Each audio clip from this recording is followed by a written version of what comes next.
Então eu falo que quando Deus te dá uma oportunidade de viver de novo, a gente quer fazer diferente.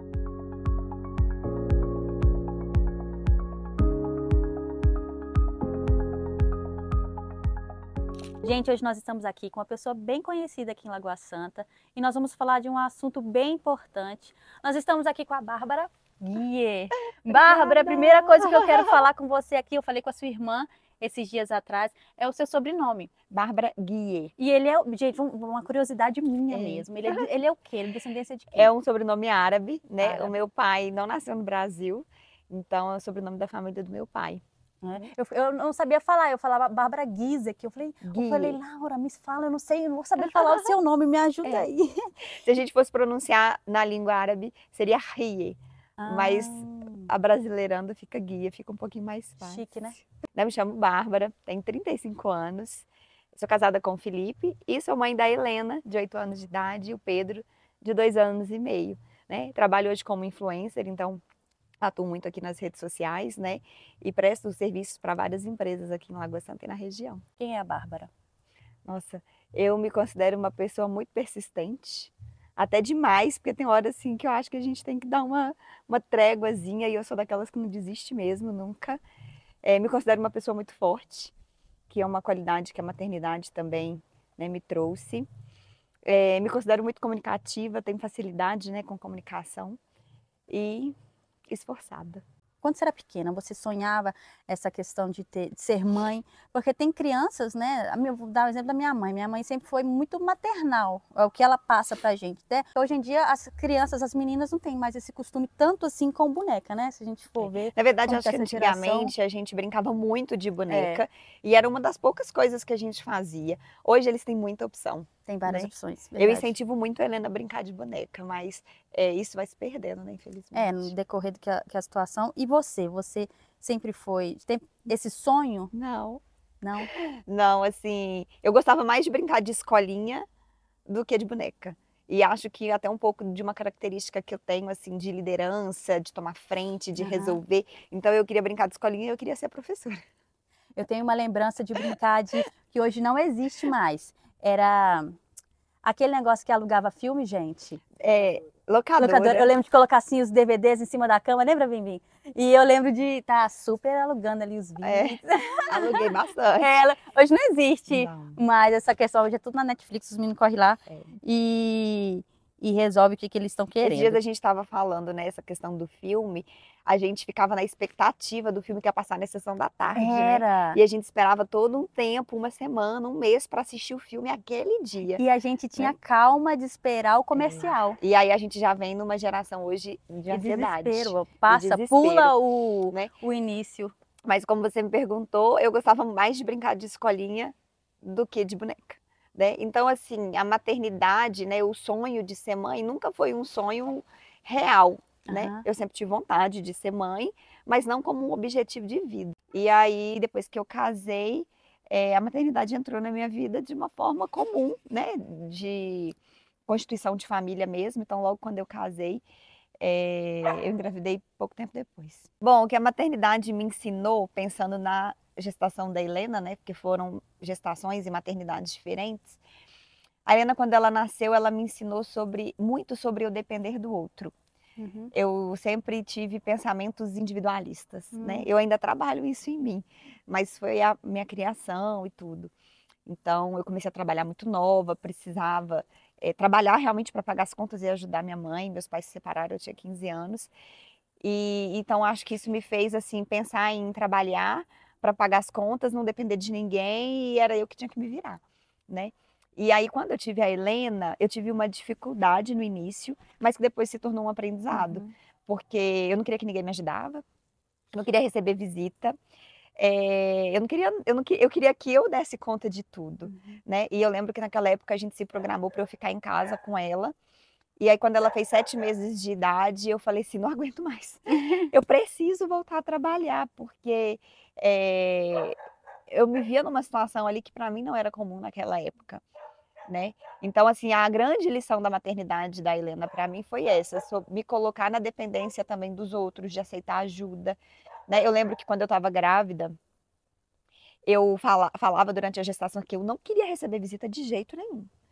E aí, quando a Helena nasceu, eu falei, mãe, por que que ninguém vem me visitar? Ela falou, lógico, você falou para todo mundo que você não queria receber visita, né? Então, assim, eu me achava suficiente ali naquele momento. E aí eu vi que não. E aí eu lembro que uma amiga do Felipe foi visitar a gente em casa. Quando ela chegou, ela falou, você quer que eu pego ela? Eu falei, por favor, pega ela e assim, só me devolve mais tarde. Porque eu queria tomar um banho, comer. E ali eu comecei a ver realmente de que eu precisava das pessoas, sabe? Então Uma rede de apoio, né? essa foi uma lição importante. O Pedro foi uma gravidez planejada, diferente da Helena, que foi uma gravidez assim, com 11 meses de casada, né? Então a gente planejou, a gente desejou, a gente orou, a gente esperou muito por ele, né? E a gente tinha muita vontade de ter outro filho. A gente só não teve antes porque estava na pandemia e naquela época a gente ficou muito inseguro para realmente dar espaço. Então foi uma gestação tranquila, né? Hoje eu agradeço a Deus por isso, porque com tudo que a gente vive, eu acho que se, né, tivesse descoberto algo antes durante a gestação, eu ia ficar muito aflita, muito nervosa e ansiosa. Então eu aproveitei cada minuto. Eu fiz, acho que uns 40 ensaios fotográficos. Eu trabalhei até o dia que ele nasceu, curti, saí. Eu fiz tudo, sabe, assim, na minha gestação. Foi uma gestação realmente muito prazerosa e muito gostosa, né? E aí, depois que ele nasceu, vieram uns desafios aí que muitos de vocês já conhecem. Não tem um diagnóstico fechado, né?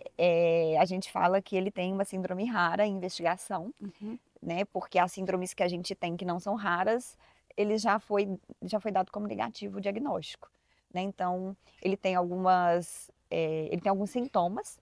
Então, hoje, dentro do que a gente tem de sintoma, a gente tem como um sintoma principal a hipotonia, que é uma fraqueza muscular.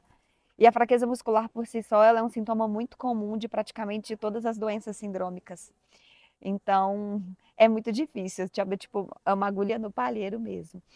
E é difícil fechar um diagnóstico só com a hipotonia. Mas a hipotonia, que é a fraqueza muscular, ela acaba que traz para ele outras situações. O intestino não trabalha direito, a própria bexiga, ela não consegue se esvaziar por completo. Então, agora a gente está, né, tentando ajustar isso, porque isso foi uma coisa que aconteceu recente. Ele tem insuficiência respiratória, então ele é dependente de ventilação mecânica, que, né, é um aparelho de respiração, oxigênio quando necessário, a própria deglutição, né, o músculo que ajuda na deglutição, então tudo foi afetado. Né? Então é um sintoma principal, mas que a gente tem outros sintomas. Né? É um conjunto de fatores, mas que não fecham o diagnóstico por si só. Né? Os exames genéticos, os outros exames que a gente fez, a gente ainda não tem uma resposta. Como que foi receber essa A notícia? Então, ela aconteceu em doses, né? Na verdade, quando o Pedro nasceu, a gente não sabia de nada.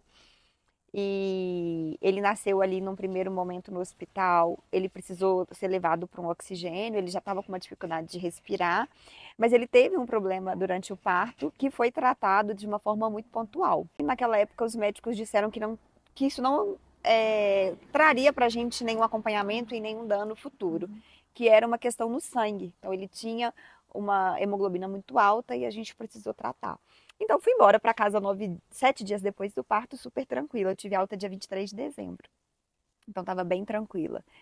Com 2 meses, próximo do carnaval, ele teve a primeira bronquiolite, que eu achei que era uma bronquiolite, né, viral, como a gente tem costume, porque, né, o vírus aí da gripe.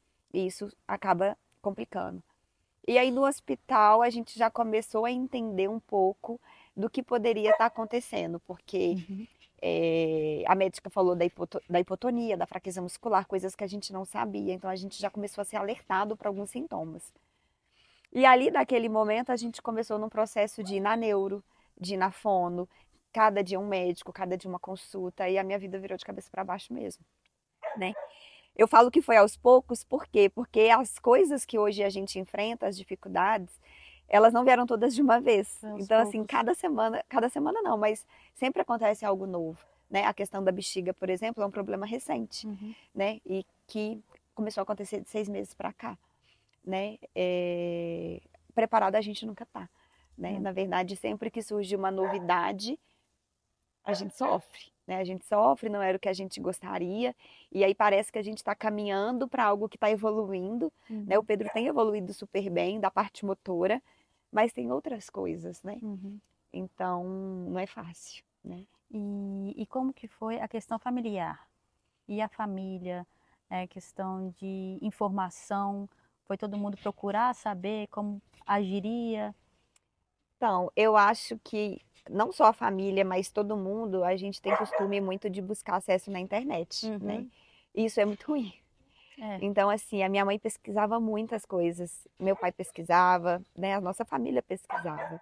Então, assim, quando ia pesquisar na internet, até a gente, né?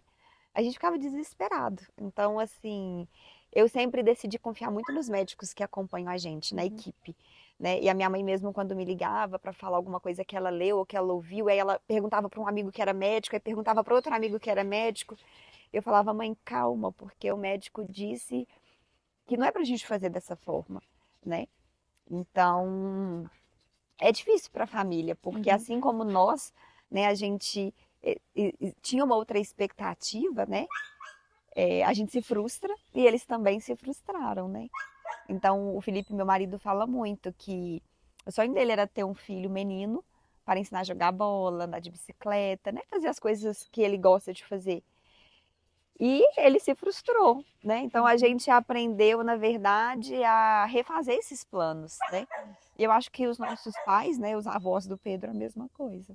Dar a primeira papinha, é, levar para passear, ir para praia, né? Essas coisas que a gente gosta de fazer. A gente acompanha no seu próprio perfil que você passeia com ele agora, você Muito. leva e você coloca aquele negocinho, É a dieta. isso para ele. Nós conversamos há um tempo atrás com uma mãe atípica e ela falou que fazia e a filha dela já era um adolescente, né? E ela falou que ela passou por um processo e ainda passa por um processo de conseguir levar a filha dela na rua para É passear, difícil. porque a questão, acho que vergonha, Medo. do que as pessoas iriam falar, julgamento. E como que foi isso para você? Bom, eu nunca tive o medo do julgamento. Eu Aham, acho que isso foi um ponto positivo que eu trouxe do meu trabalho, né? Porque eu aham, acho que qualquer coisa, qualquer pessoa hoje que se desafia na internet, ela vai ser muito julgada. uhum, E eu sempre fui muito confiante de mim. Então, assim, eu nunca tive esse medo do julgamento. Vergonha também eu nunca senti, mas é desafiador. Na verdade, o que eu sentia no início era medo. E aí uhum, eu falei, não, esse medo não vai me dominar, né? Então, assim, desde o início, quando o Pedro internou, né, teve uma época que ele ficou 41 dias internado no CTI, foi uma pneumonia e foi muito grave. Ele foi entubado e talvez o uhum, pior dia da minha vida. Eu prometi para ele, eu falei assim, filho, volta para mim, porque tudo que a gente fizer, a gente vai fazer junto, independente da sua condição, da sua situação. E foi uma madrugada. Eu estava sozinha quando ele foi entubado. O Felipe estava com a Helena em casa. E ali caiu meu chão mesmo, porque ele foi entubado na minha frente. Foi uma emergência. E a gente sente que vai perder, né?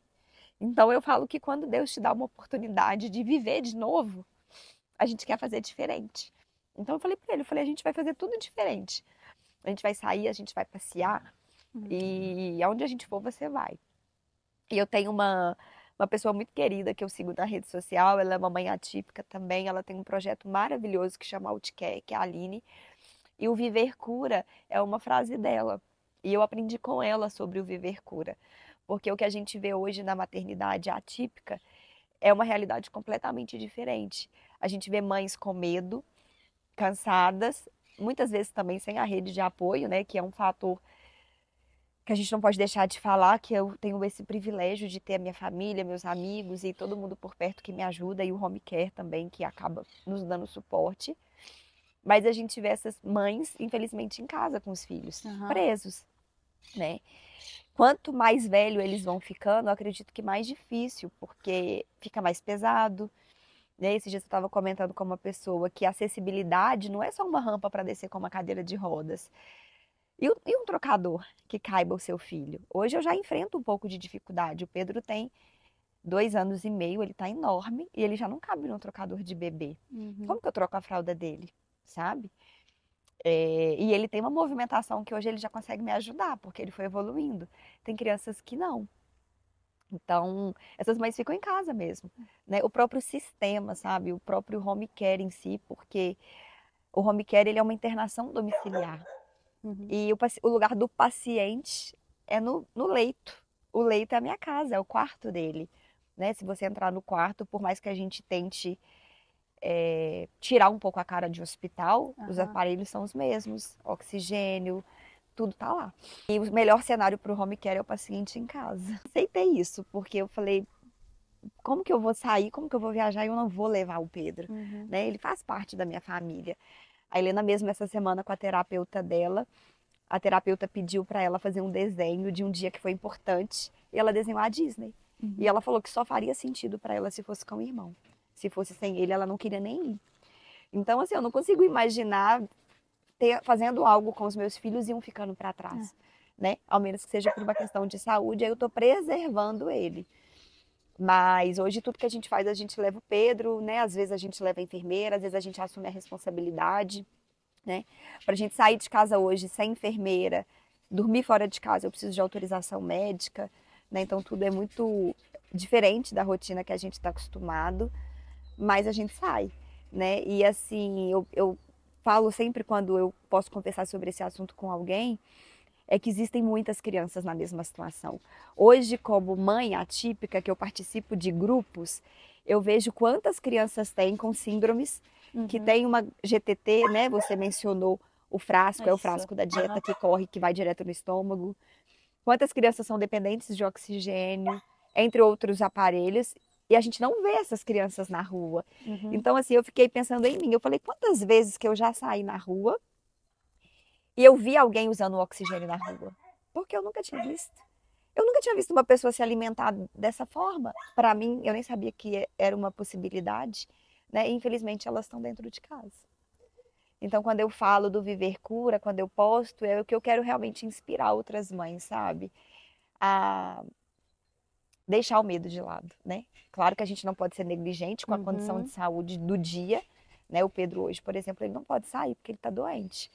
Mas que eu possa inspirar elas, que elas não tenham medo, que elas possam levar os filhos num restaurante, numa viagem, na igreja. Eu já fui para a igreja arrastando balão de oxigênio, sabe? E eu tenho essa foto porque uma amiga minha tirou, eu estava assim na frente dela, ela falou: "Bárbara, guarda essa foto para você nunca esquecer desse dia", né? De você ver mesmo de onde Deus te tirou, onde ele está te colocando, porque hoje é difícil, mas um dia já foi muito pior, sabe? Então é isso. Eu Eu falo ia, demais. eu ia falar sobre isso. Você como influencer, poder estar ajudando essas mães, né, da forma que você mostra que tem jeito, tem como, né? Sim. Como você falou essa frase, viver cura. Eu já até mandei mensagem, falei assim, glória a Deus, aí você mostra a evolução, eu falei, gente, parece que eu estou participando. E É. como que é ver cada evolução dele? Por mais que para Nossa, muitas pessoas pode parecer assim, que não é, mas é, você sabe da onde que você saiu. sim, e a gente aprende a comemorar as pequenas conquistas, né? Eu tenho vídeos de quase todas as terapias, desde o início desse processo, né? E quando o Pedro chegou, por exemplo, para fazer fisiomotora, que ele tinha, se não me engano, 3 para 4 meses, ele não conseguia abrir os dedos da mão, né? Por conta da hipotonia, a mão e os dedos ficavam fechados e o do pé também. E às vezes a gente demorava uma sessão inteira para alongar e para conseguir abrir a mão dele. E aí hoje, por mais simples que seja, quando eu vejo ele pegando um Uhum. objeto ou transferindo esse objeto de uma mão para outra, eu falo assim, meu Deus, tipo, é sobrenatural mesmo, sabe? Porque nem todo mundo acreditou que isso poderia acontecer, Uhum. né?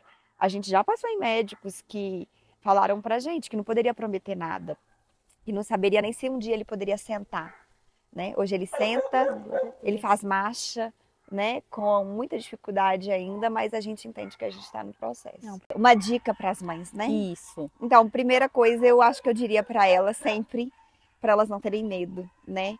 A gente conhece os nossos filhos, então assim, a gente não pode ser negligente, mas a gente sabe quando a gente dá conta. E a Uhum. gente sabe quando eles estão bem ou quando eles não estão. Eu já sinto quando ele vai descer. A minha amiga fala assim, amiga, impressionante, você já é médica, você sabe tudo o que vai acontecer. A Fernanda fala isso pra mim. Porque a gente tem experiência, né? Hoje aqui em casa eu tenho um cenário hospitalar dentro do Uhum. quarto, eu tenho aparelho, eu tenho tudo. Então isso me dá também segurança e tranquilidade, né? Quando o médico conversa e a gente pode debater ali algum assunto, a gente já tem domínio, né?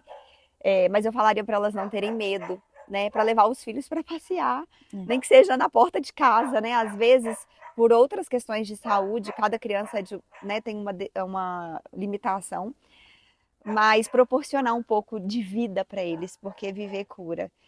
E falaria para elas entrar num grupo. Tipo, Compartilhar as experiências. compartilhar, sabe? Assim, eu tenho vários grupos de mãe, eu tenho alguns que são do meu coração, né? Eu tenho algumas amigas que a gente teve filhos juntas. E até num determinado momento foi muito difícil participar desse grupo, porque não são todas mães atípicas. Uhum. Então, às vezes, até entender as crianças se desenvolvendo, o Pedro ficando teoricamente atrasado, me doía. Mas elas me acolheram de uma forma tão especial, né? E elas conseguem me entender e a gente consegue conversar. Isso faz toda a diferença, sabe? Eu tenho outros grupos de mães atípicas também, onde a gente pode compartilhar, tirar dúvida, né? Porque eu acho que é importante a gente não se sentir sozinho nessa caminhada, É que tem mais gente com a né? gente. E acima de tudo, assim, a terceira coisa que eu posso falar, você falou uma, eu já tô dando três. Pode falar. Mas é para elas crerem mesmo, assim, que com Deus a gente pode tudo.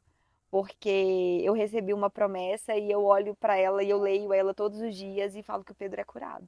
E o Pedro tem um ortopedista que quando eu cheguei, ele falou assim na consulta, eu perguntei para ele, falei assim, você acha que o Pedro um dia vai andar? E aí ele falou assim para mim, o que que você acha? E aí eu olhei para ele assim rápido, fiquei até com vergonha da pergunta que eu tinha feito. Eu falei, claro que o Pedro vai andar. E aí ele falou assim, se você acredita que o Pedro vai andar, a chance dele andar é enorme. Porque quando os pais acreditam, isso é muito mais real. Porque muitos pais desistem no meio do processo. Ou não se dedicam tanto, né, às terapias ou o que é proposto ali. Muitos pais desistem. Então, se você acredita, a chance disso acontecer é enorme. Então, que a gente possa, né, ter fé e acreditar que eles podem qualquer coisa.